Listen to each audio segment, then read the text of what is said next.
Nola txertatu edo luzatu isilune bat. Demagun, gure pistaren hasieran, isilune bat sartu nahi dugula edo hasierako isilune hori luzatu nahi dugula. Aukeratuko dugu isilunea sartzeko puntua, adibidez hemen.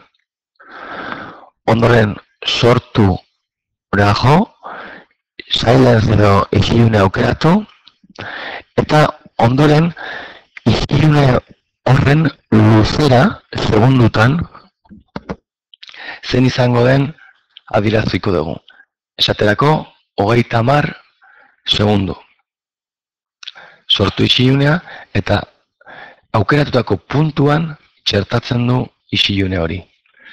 Gauza bera gertatuko da, adibidez, bigarren zatiaren eta hirugarren zatiaren artean, nahi baldin badet isilunea pixka bat luzatu, sortu, isilunea, 5 segundu, esaterako, eta isilune hori sortu egiten du.